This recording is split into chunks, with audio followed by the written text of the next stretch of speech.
This is N1 Industrial Electronics. We're on Chapter 6 called Inductors and Transformers. Please support this YouTube channel by hitting the like button and the subscribe button. Here we have a term called inductance. We have alternating current passing through a coil. The coil sets up a magnetic field, and this magnetic field induces an EMF in the same coil as the alternating current. This induced EMF is known as self-induced EMF or inductance. An exam type question: what causes inductance in a circuit? A coil.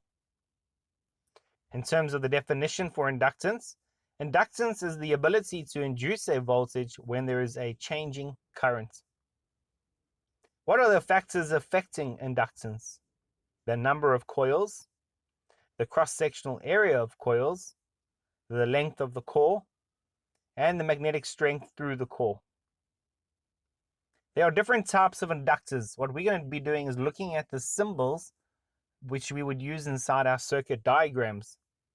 A normal illustration of an inductor, a preset inductor, inductor with a ferrite core, which is used to reduce noise, an inductor with an iron core, which is used to improve efficiency.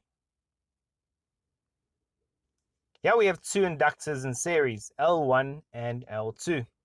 Now to calculate the total inductance, it will be L1 plus L2. Just looking at an example, if two inductors of 16 millihenry and 12 millihenry are connected in series, what is the total inductance? To calculate the total inductance, it will be L1 plus L2. 16 millihenry plus 12 millihenry would give us 28 millihenry. If we have two inductors connected in parallel, we can use the product sum rule, where it will be L1 multiplied by L2 over L1 plus L2. If two inductors of 16 millihenry and 12 millihenry are connected in parallel, calculate the total inductance. If we substitute the values in, 16 multiplied by 12 divided by 16 plus 12, and we would end up with a total inductance of 4 millihenry. Here we have a single phase transformer with coil A and coil B wrapped around an iron core. Now this iron core is made up of laminated steel sheets to reduce the effects of eddy currents. Now to understand the operation of a single phase transformer, we can use a definition called mutual induction. Now mutual induction is when AC current is applied to the primary winding, which sets up a magnetic field. The magnetic field set up in a coil A cuts through coil B and generates an EMF in coil B. Ideal transformers are known as being very efficient. There are some other things we need to know. They have zero resistance, zero capacitance, perfect coupling, and unlimited inductance. Here we have an example of an ideal transformer with coil A and coil B. Now if we look at this transformer, you'll notice that the input voltage on the primary coil is 10 volts and the output voltage is 17.73 volts.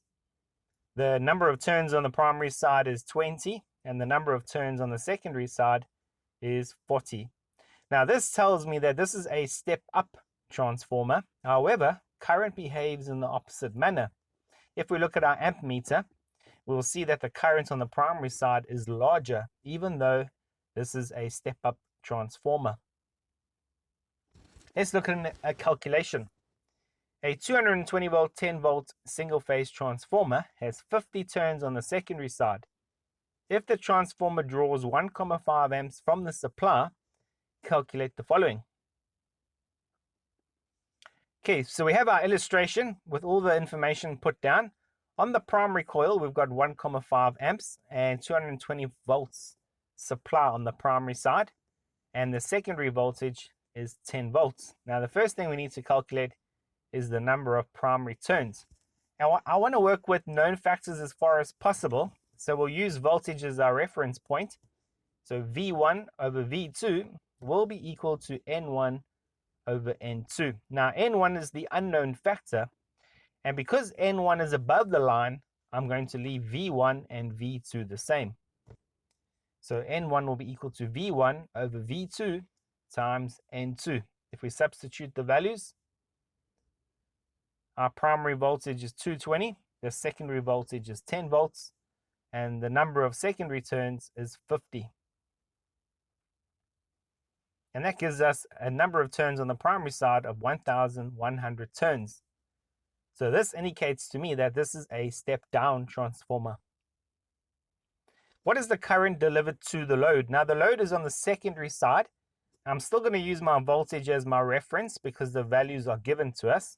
So it'll be V1 over V2 is equal to I2 over I1. Now the current delivered to the load is I2. And now because we're calculating I2, it's above the line. Therefore V1 and V2 will stay the same. So therefore I2 is equal to V1 over V2 times I1. The primary voltage is 220. The secondary voltage is 10. And the primary current is 1,5 amps.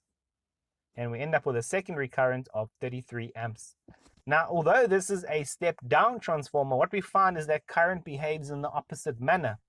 And therefore, the current on the secondary side is larger. So for our equation to balance out, it must be V1 over V2 is equal to N1 over N2, which is equal to I2 over I1. To calculate the rating of a single-phase transformer, S is the apparent power, or also the rating of the transformer, and the units will be in volts amps.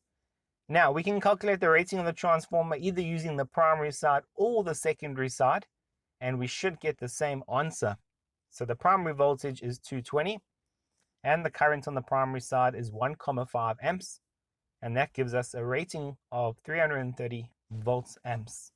Thank you for watching this video, and don't forget to hit that like button. Thank you.